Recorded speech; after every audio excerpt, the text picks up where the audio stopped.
ഇല്ല, ഞാൻ പറഞ്ഞല്ലോ ഈ അതിനെക്കുറിച്ചൊന്നും ഇപ്പം നമ്മൾ ചർച്ച ചെയ്യുന്ന ഒരു അല്ല ഇപ്പം. ഞാൻ പറഞ്ഞതാ, അദ്ദേഹം ആദ്യം എവിടെയെങ്കിലും നിൽക്കട്ടെ, നിന്നിട്ട് ബാക്കി കാര്യങ്ങളെ കുറിച്ച് നമുക്ക് സംസാരിക്കാം.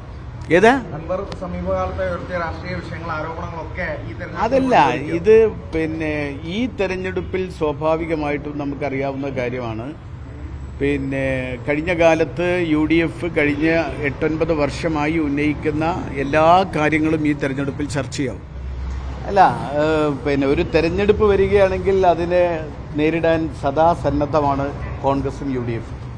നിലമ്പൂരിനെ സംബന്ധിച്ചിടത്തോളം വലിയ ഭൂരിപക്ഷത്തിന് പ്രിയങ്ക ഗാന്ധിയെ തെരഞ്ഞെടുപ്പിൽ ജയിപ്പിച്ചയച്ചത് 2 മാസം മുൻപാണ്.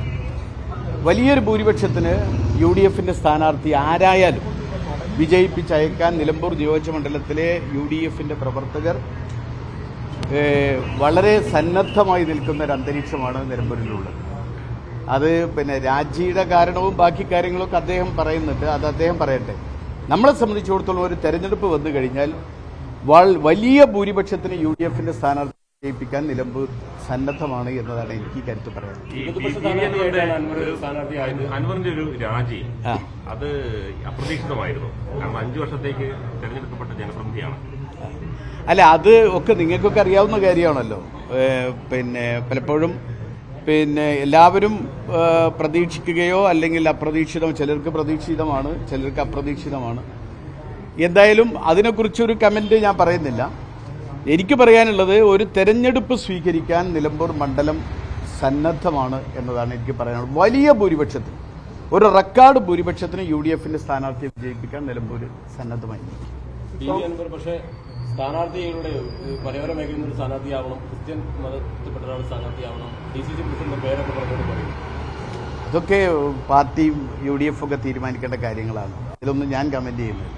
ആരാണ് ആര്യാടൻ ഷൗക്കത്ത് എന്നാണ് PV അൻവർ ഇപ്പോൾ വാർത്താ സമ്മേളനത്തിൽ ചോദിച്ചത്. സിനിമ എടുത്ത് നടക്കുന്ന ആളല്ലേ? അത് കുഴപ്പമില്ല, അതിനൊന്നും ഇപ്പം ഞാൻ മറുപടി പറയുന്നില്ല. ഒരു രാഷ്ട്രീയക്കാരൻ, പൊതുപ്രവർത്തകൻ, അങ്ങനെ പ്രത്യേകിച്ച് കോൺഗ്രസ് പോലത്തെ ഒരു പാർട്ടി, കോൺഗ്രസിന്റെ സ്ഥാനാർത്ഥികൾ നിശ്ചയിക്കുന്നത് KPCC ശുപാർശ പ്രകാരം ഹൈക്കമാൻഡൊക്കെയാണ്.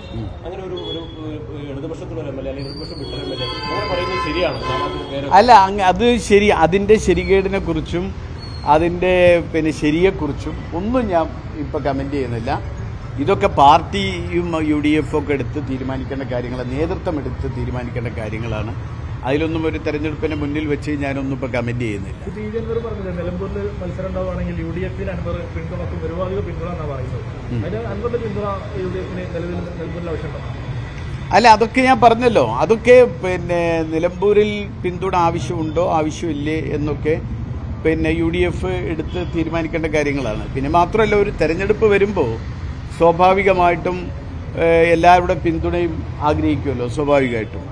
അതിപ്പോൾ ഏത് തെരഞ്ഞെടുപ്പ് വന്നു കഴിഞ്ഞാലും സ്വാഭാവികമായി നിരുപാധികമായി പിന്തുണ തരുന്നവരെയൊക്കെ പിന്തുണ വേണ്ട എന്നൊന്നും ഒരു പാർട്ടിയും പറഞ്ഞിട്ടില്ല, ഒരു കാലത്തും പറഞ്ഞിട്ടില്ല. അപ്പം അതൊക്കെ ആ സമയത്ത് അദ്ദേഹം പിന്തുണ പ്രഖ്യാപിക്കുമ്പോൾ അതൊക്കെ നേതൃത്വം അത് ഈ കാര്യത്തിൽ ചർച്ച ചെയ്ത് എടുക്കേണ്ട തീരുമാനങ്ങളാണ്. തൃണമൂൽ കോൺഗ്രസിലാണ്. അപ്പോൾ അദ്ദേഹത്തിന് തൃണമൂൽ കോൺഗ്രസ് നിലയിലോ അല്ലെങ്കിൽ വ്യക്തിപരമായിട്ടോ നിലമ്പൂരിൽ അങ്ങനെ ഒരു വോട്ടർമാരെ സ്വാധീനിക്കത്തക്ക വിധത്തിലുള്ള സ്വാധീനം ഈ കഴിഞ്ഞ വർഷം കൊണ്ട് അല്ലെങ്കിൽ 8 വർഷം കൊണ്ട് അദ്ദേഹം ഉണ്ടാക്കാൻ സാധിച്ചിട്ടുണ്ടോ?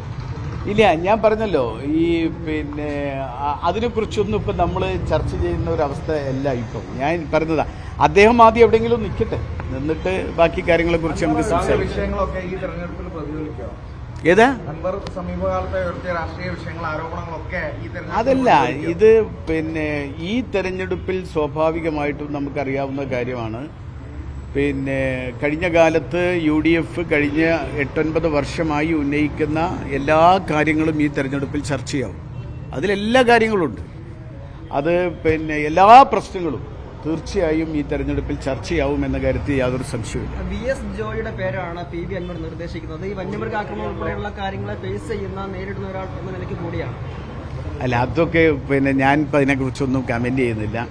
അതൊക്കെ അദ്ദേഹത്തിന്റെ അഭിപ്രായമാണ്. ഇപ്പം എൻ്റെ അഭിപ്രായമായിരിക്കില്ലല്ലോ. ഇപ്പം നിങ്ങൾ തമ്മിൽ തന്നെ 2 പേരുണ്ടെങ്കിൽ 2 പേർക്ക് 2 വ്യത്യസ്ത അഭിപ്രായം ഉണ്ടാവില്ലേ? അദ്ദേഹത്തിന്റെ അഭിപ്രായം അദ്ദേഹം പറഞ്ഞു, അതിനത്രയേ ഉള്ളൂ. അല്ല അതിലൊരു പ്രധാനപ്പെട്ട കാര്യം സംസ്ഥാനത്തെ മുതിർന്ന കോൺഗ്രസ് നേതാവിന്റെ മകൻ എന്നതിനപ്പുറം സാംസ്കാരിക സാഹിത്യയുടെ ചെയർമാൻ, KPCC ജനറൽ സെക്രട്ടറി, അങ്ങനെ ഇടയ്ക്ക് DCC പ്രസിഡന്റ്, അങ്ങനെ പൊതുപ്രവർത്തനം രംഗം സജീവമായുള്ള ആൾ, മുനിസിപ്പൽ ചെയർമാൻ ഉൾപ്പെടെ അങ്ങനെയുള്ള ഒരാളെ ആരാണ് ആര്യാടൻ ഷൗക്കത്ത് സിനിമാക്കാരനല്ലേ എന്ന് പറയുന്നതിന് പിന്നിൽ ഈ അൻവറിന്റെ ആ രാഷ്ട്രീയം എന്ത് രാഷ്ട്രീയമാണ്? അല്ല, അതിനെക്കുറിച്ചൊന്നും ഇപ്പം ഞാൻ പറയുന്നില്ല. ഈ ഞാനാരാണ്, ഞാൻ എന്താണെന്നൊക്കെ നമുക്ക് എല്ലാവർക്കും അറിയാവുന്ന കാര്യങ്ങളാണ്. ഞാനിപ്പോൾ അതിനെക്കുറിച്ച് ഞാൻ എന്താണെന്ന് ഞാൻ തന്നെ പറയേണ്ട കാര്യമില്ലല്ലോ.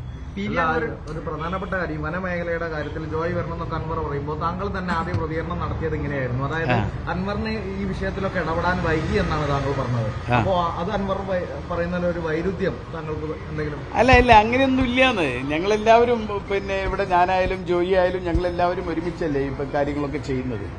ഞങ്ങളെല്ലാവരും ജോയി DCC പ്രസിഡന്റാണ്, ഞാൻ KPCC ജനറൽ സെക്രട്ടറിയാണ്. ഞങ്ങൾ ഒരുമിച്ചാണ് എല്ലാ കാര്യങ്ങളും ഇവിടെ ചെയ്തിട്ടുള്ളത്. അതിലൊന്നും തർക്കമൊന്നുമില്ല, അങ്ങനത്തെ പ്രശ്നങ്ങളൊന്നുമില്ല. അത് VS ജോയിയുടെ പേര് നിർദ്ദേശിക്കുന്നു, ഒപ്പം തന്നെ ആരാടൻ ഷൗക്കത്ത് എന്ന് ചോദിക്കുന്നു. അപ്പോൾ VS ജോയിയോടുള്ള താല്പര്യമോ വന്യമൃഗാക്രമണം എന്ന വിഷയത്തെ മുൻനിർത്തിയോ അല്ല നിർദ്ദേശമുള്ളത്. താങ്കൾക്കെതിരെ സംസാരം അതൊക്കെ നിങ്ങൾ പറഞ്ഞിട്ട് കുഴപ്പമുണ്ടാക്കണ്ട. ഇപ്പൊ ഞാൻ പറഞ്ഞല്ലോ, ഇപ്പൊ നമ്മുടെ മുന്നിലുള്ള ഒരു പ്രശ്നം, ഒരു തെരഞ്ഞെടുപ്പ് വന്നാൽ, അപ്രതീക്ഷിതമായൊരു തെരഞ്ഞെടുപ്പ് വന്നാൽ എന്തായിരിക്കും നിലമ്പൂർ, അതാണ് നമുക്ക് പ്രധാനമായിട്ട് ചർച്ച ചെയ്യുന്നത്. അപ്പൊ ആ അവസ്ഥയിൽ നമുക്ക് പറയാനുള്ളത്, നിലമ്പൂരിലെ തെരഞ്ഞെടുപ്പിനെ നേരിടാൻ സദാസന്നദ്ധമായി നിൽക്കുകയാണ് ഐക്യജനാധിപത്യ മുന്നണി. ഐക്യജനാധിപത്യ ഏത് സ്ഥാനാർത്ഥി മത്സരിച്ചാലും ഒരു വലിയ ഭൂരിപക്ഷത്തിന് വിജയിപ്പിക്കാൻ കഴിയുന്ന അന്തരീക്ഷമുണ്ട്.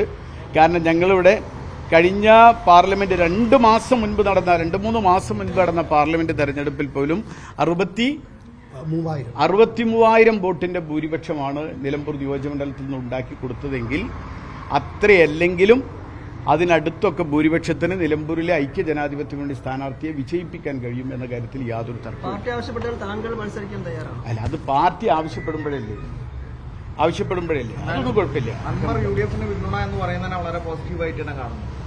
അല്ല, ഞാൻ പറഞ്ഞല്ലോ, ഇതിലെ ആരായാലും നമുക്കൊരു തെരഞ്ഞെടുപ്പിന്റെ വക്കിലെത്തി നിൽക്കുമ്പോൾ, ഒരു തെരഞ്ഞെടുപ്പ് പ്രഖ്യാപിക്കുക അല്ലെങ്കിൽ വരും എന്ന് പ്രതീക്ഷിക്കുന്ന ഒരു സമയത്ത് ഒരു നിരുപാധികമായ പിന്തുണ തന്നു കഴിഞ്ഞാൽ ആരാ വേണ്ടെന്ന് വെക്കേണ്ട കാര്യമില്ല. അതിൽ സംശയം എന്താ ഉള്ളത്?